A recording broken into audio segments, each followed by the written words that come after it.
Bus stand దగ్గర చెప్పులు కుట్టుకునే ఒక సాధారణ వ్యక్తిని అందరి ముందే అధికారులు అవమానించి అతని స్టాల్ ను ధ్వంసం చేశారు. కానీ ఆశ్చర్యంగా అతను ఒక్క మాట కూడా మాట్లాడలేదు. కేవలం చిరునవ్వుతో అక్కడి నుండి వెళ్ళిపోయాడు. మరుసటి రోజు అదే అధికారులు అతని ముందు నిలబడి సెల్యూట్ చేశారు. అసలు ఆ చెప్పులు కుట్టేవాడెవడు? ఎందుకు తన నిజమైన గుర్తింపును దాచుకున్నాడు? చివర్లో అతను చెప్పిన ఒక్క మాట మొత్తం వ్యవస్థను కుదిపేసింది. ఉదయం సూర్యుడు పూర్తిగా ఉదయించక ముందే ఆ చిన్న పట్టణం మెల్లగా మేల్కొనేది.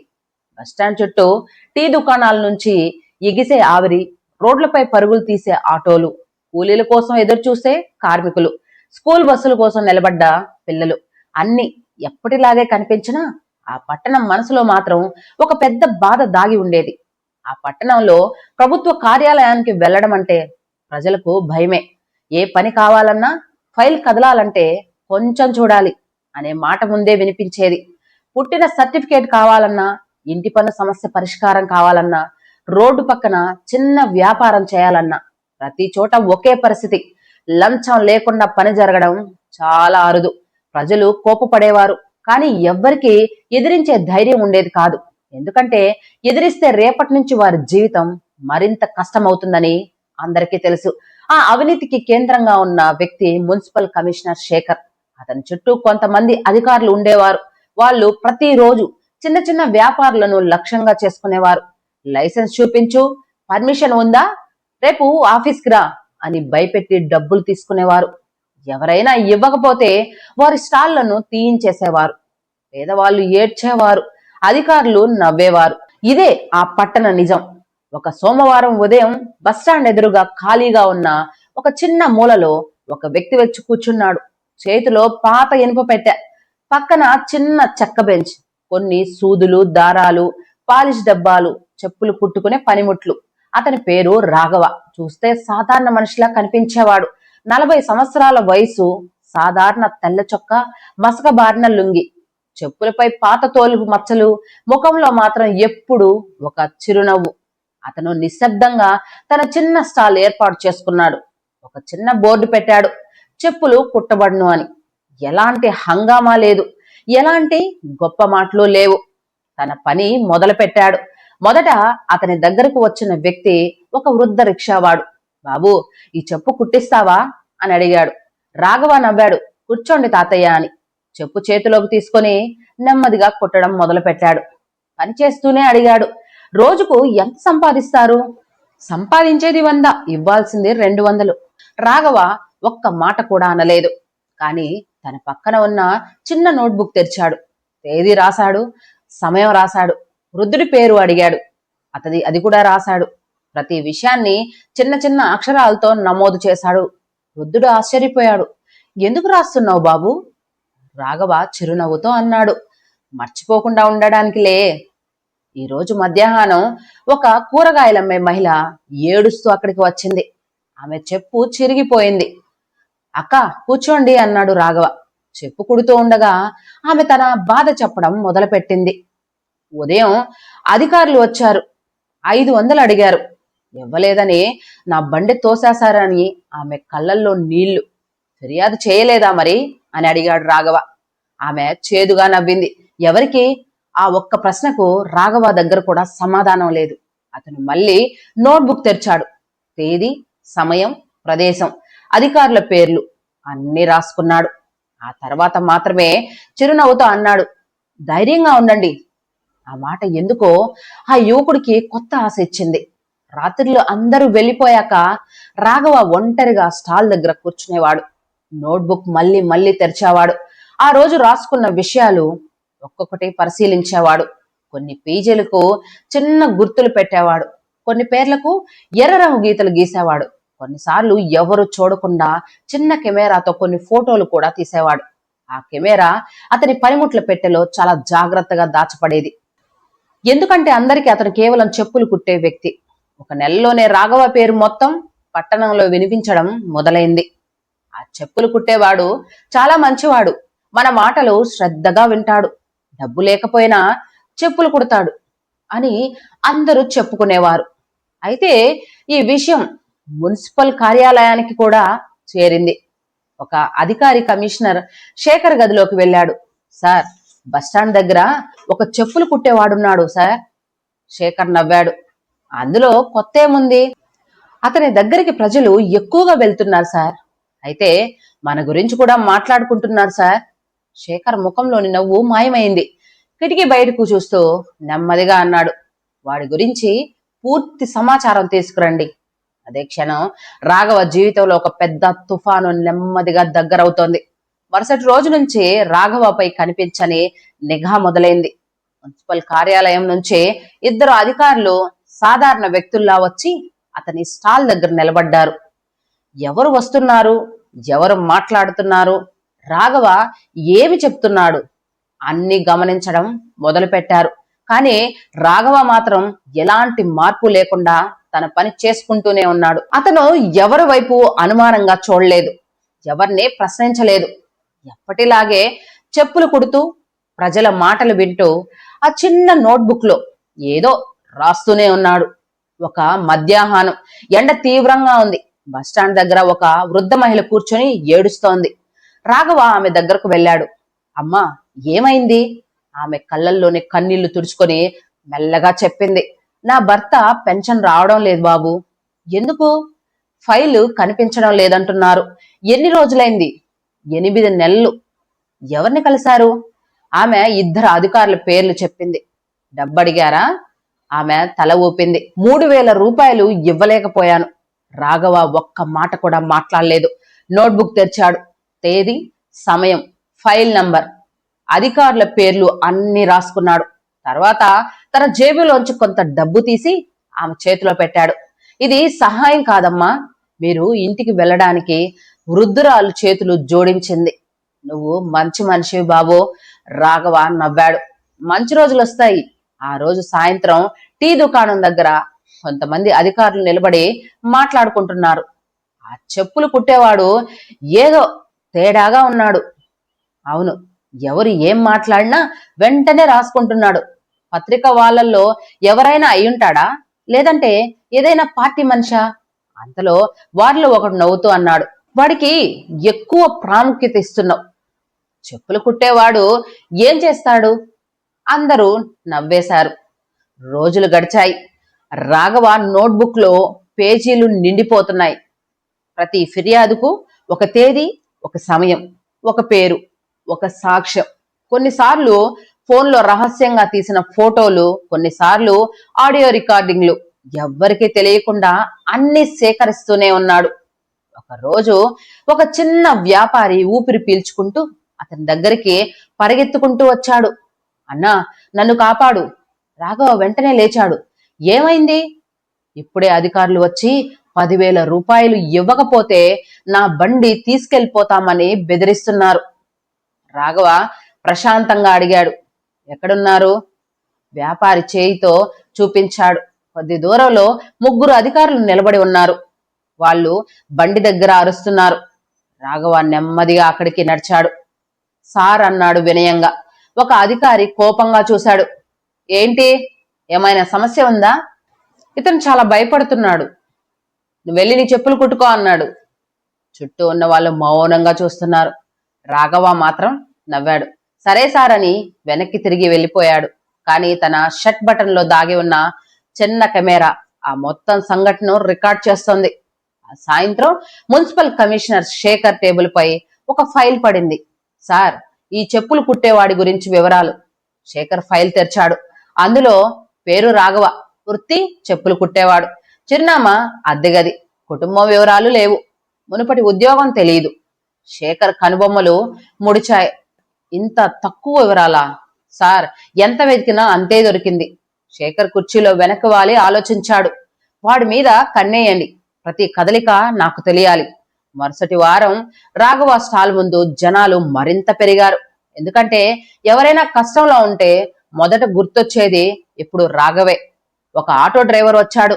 అన్నా, రోజు 500 ఇవ్వకపోతే స్టాండ్ లో నిలబడ్డం లేదు.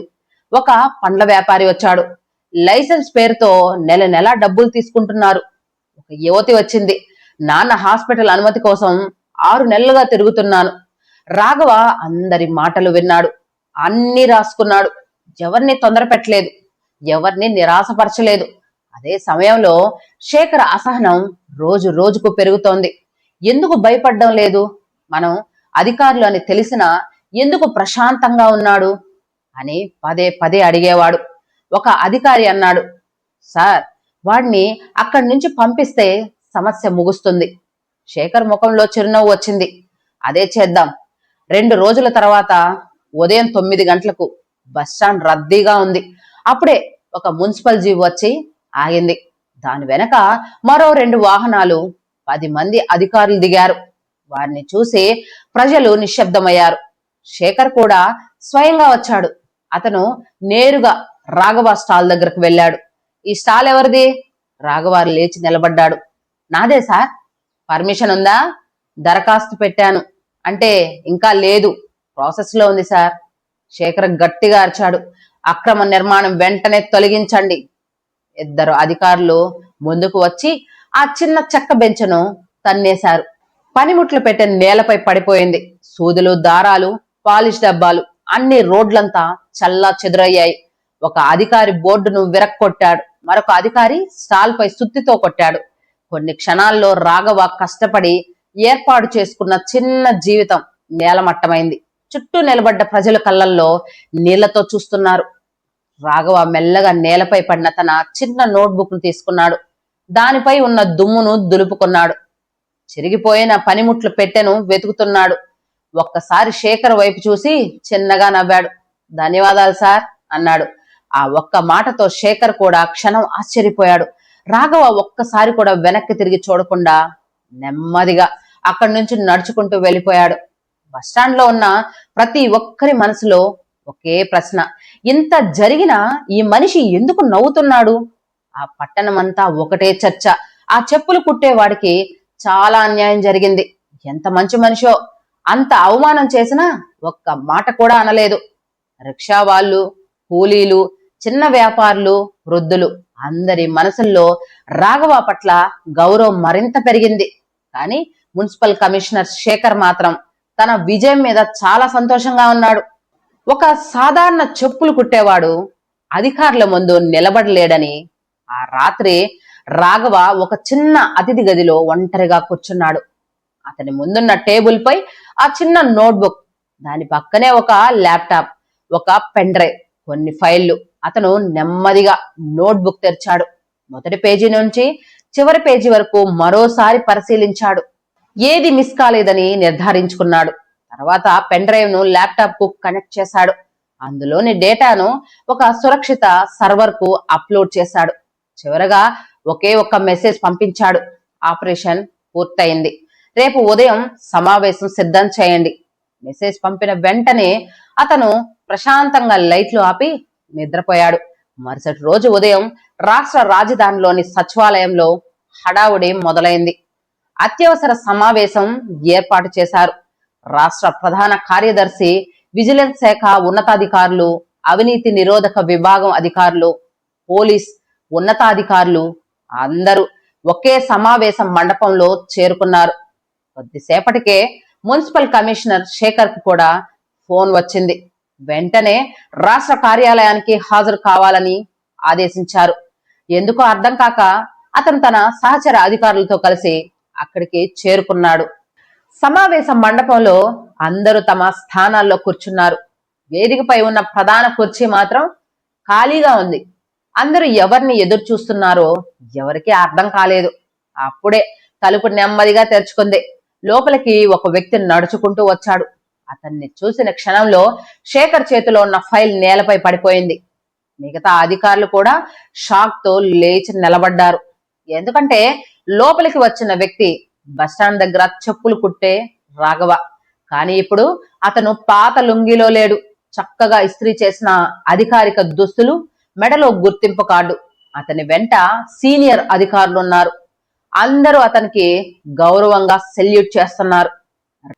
రాఘవ వేదిక పైకి వెళ్లి మైక్ ముందు నిలబడ్డాడు.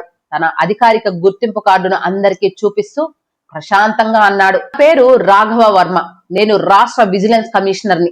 ఆ ఒక్క మాట అక్కడ ఉన్న ప్రతి ఒక్కరిని కుదిపేసింది. శేఖర్ ముఖం ఒక్కసారిగా తెల్లబడిపోయింది. అతని పక్కనున్న అధికారులు ఒకరినొకరు చూసుకున్నారు. వారికి ఏం మాట రావడం లేదు. రాఘవ మాట్లాడడం కొనసాగించాడు. గత 3 నెలలుగా నేను మారువేషంలో ఆ పట్టణంలో నివసించాను. చెప్పులు కుట్టేవాడిగా ప్రజల మధ్య కూర్చున్నాను. వారి కష్టాలు విన్నాను, వారి కన్నీళ్లు చూశాను, వారి భయాన్ని అనుభవించాను. అతని ప్రతి మాట సమావేశ మండపంలో మారు మోగుతోంది. తర్వాత ఆ చిన్న నోట్బుక్ ను టేబుల్ పై ఉంచాడు. ఈ నోట్బుక్ సాధారణ డైరీ కాదు, ప్రజల నమ్మకం. ప్రతి పేజీ ఒక కుటుంబం అనుభవించిన అన్యాయం, ప్రతి తేదీ ఒక అవినీతి ఘటన, ప్రతి పేరు ఒక బాధితుడి కన్నీరు అని చెప్పి మొదటి పేజీ తెరిచాడు. ఒక్కో ఫిర్యాదు చదవడం ప్రారంభించాడు. వృద్ధ రిక్షావాడు, కూరగాయలు అమ్మే మహిళ, టీ బండి యజమాని, ఆటో డ్రైవర్, పెన్షన్ కోసం తిరిగిన వృద్ధురాలు, ప్రతి ఒక్కరి వివరాలు, తేదీలు, సమయాలు, అధికారుల పేర్లు, లంచం మొత్తం అన్ని స్పష్టంగా ఉన్నాయి. తర్వాత ప్రొజెక్టర్ ఆన్ చేశాడు. స్క్రీన్ పై వీడియోలు కనిపించడం ప్రారంభమైంది. ఒక వీడియోలో అధికారి లంచం అడుగుతున్న దృశ్యం, మరో వీడియోలో చిన్న వ్యాపారిని బెదిరిస్తున్న సిబ్బంది, మరో ఆడియోలో డబ్బు ఇవ్వకపోతే ఫైల్ కదలదు అనే స్పష్టంగా మాటలు వినిపించాయి. తర్వాత బస్టాండ్ లో రాఘవ స్టాల్ ను ధ్వంసం చేసిన పూర్తి వీడియో ప్రదర్శించారు. అందులో ఎలాంటి చట్టపరమైన నోటీసులు లేకుండా అధికారులు దురుసుగా వ్యవహరించిన దృశ్యాలు స్పష్టంగా కనిపిస్తున్నాయి. అక్కడున్న ప్రతి ఒక్కరూ నిశ్శబ్దంగా చూస్తున్నారు. రాఘవ శేఖర్ వైపు చూసే ప్రశాంతంగా అడిగాడు, కమిషనర్ గారు, ఎప్పుడు కూడా ఇవన్నీ అబద్ధమే అంటారా? శేఖర్ తల వంచుకున్నాడు. చెమటలు కారుతున్నాయి. మాట్లాడడానికి ప్రయత్నించాడు. సార్, నేను రాఘవ చెయ్యి ఎత్తి ఆపేశాడు. ప్రజలు మాట్లాడుతున్నప్పుడు మీరు వారిని ఆపారు. ఇప్పుడు మీరు వినాల్సిన సమయం అని అన్నాడు. సమావేశం మండపం మొత్తం చప్పట్లతో మారు మోగిపోయింది. కొన్ని నిమిషాల్లోనే ప్రభుత్వ ప్రధాన కార్యదర్శి ఉత్తర్వులు చదివారు. కమిషనర్ శేఖర్ ను తక్షణమే సస్పెండ్ చేస్తున్నాం. ఈ అవినీతి వ్యవహారంలో పాల్గొన్న అధికారులందరినీ విధుల నుంచి తొలగిస్తూ వారిపై క్రిమినల్ కేసులు నమోదు చేయాలని ఆదేశిస్తున్నామని చెప్పారు. అక్కడ విజిలెన్స్ అధికారులు ముందుకు వచ్చి అందరి అధికారిక గుర్తింపు కార్డులు స్వాధీనం చేసుకున్నారు. కొంతమందిని వెంటనే అదుపులోకి తీసుకున్నారు. కొన్ని రోజుల తర్వాత ఆ పట్టణం పూర్తిగా మారిపోయింది. చిన్న వ్యాపారులకు ఉచిత అనుమతులు ఇచ్చారు. పెండింగ్ లో ఉన్న పెన్షన్ మంజూరయ్యాయి. అక్రమంగా వసూలు చేసిన డబ్బులు బాధితులకు తిరిగి అందించారు. ప్రజల ఫిర్యాదుల కోసం ప్రత్యేక సహాయక కేంద్రం ఏర్పాటు చేశారు. అదే మూలలో ఒక చిన్న శిలాఫలకం ఏర్పాటు చేశారు. దానిపై ఇలా రాసి ఉంది, ఇక్కడ ఒక సాధారణ చెప్పులు కుట్టుకునేవాడిగా కూర్చొని ప్రజల బాధలను విన్న వ్యక్తి రాష్ట్రానికి నిజాయితీ అంటే ఏమిటో గుర్తు చేశాడు. కొన్ని రోజుల తర్వాత రాఘవ మళ్ళీ ఆ బస్టాండ్ కు వచ్చాడు. ఈసారి అధికారిక వాహనంలో కాదు, సాధారణ దుస్తుల్లోనే. అక్కడ ఉన్న రిక్షా వాళ్ళు, కూలీలు, వృద్ధులు, చిన్న వ్యాపారులు అందరూ అతన్ని చూసి ఆనందంతో పరిగెత్తుకుంటూ వచ్చారు. ఒక వృద్ధ రిక్షావాడు కళ్ళల్లో నీళ్లు పెట్టుకుని అన్నాడు, బాబు, నువ్వు మా కోసం చేసిన మేలు మేము ఎప్పటికీ మర్చిపోలేం. రాఘవ చిరునవ్వుతో అతని భుజంపై చెయ్యి వేశాడు. నేనొక్కడినేమీ చేయలేదు, మీరు నిజం చెప్పడానికి ధైర్యం చేశారు. అదే ఈ విజయానికి కారణం. వెళ్లే ముందు అక్కడున్న వారందరూ తన వైపు చూస్తుండగా రాఘవ ఒక్క మాట చెప్పాడు, ఆఫీసులో కూర్చుంటే ఫైళ్లు కనిపిస్తాయి, కానీ ప్రజల మధ్య కూర్చుంటే నిజాలు కనిపిస్తాయి. ఆ మాట ఆ పట్టణ చరిత్రలో చిరస్థాయిగా నిలిచిపోయింది. ఫ్రెండ్స్, ఈ స్టోరీ మీకు నచ్చింది కదా? It is not a story, గుండెల్లో చాలా హత్తుకుంది. ఇలాంటి ఆఫీసర్లు మన సమాజంలో ఒకరుంటే చాలు కదా. మరి ఈ స్టోరీ మీకు నచ్చిందా? నచ్చే ఉంటుంది అనుకుంటున్నాను. నచ్చితే ఖచ్చితంగా సబ్స్క్రైబ్ చేయండి, లైక్ చేయండి, 10 మందికి షేర్ చేయండి. Thank you.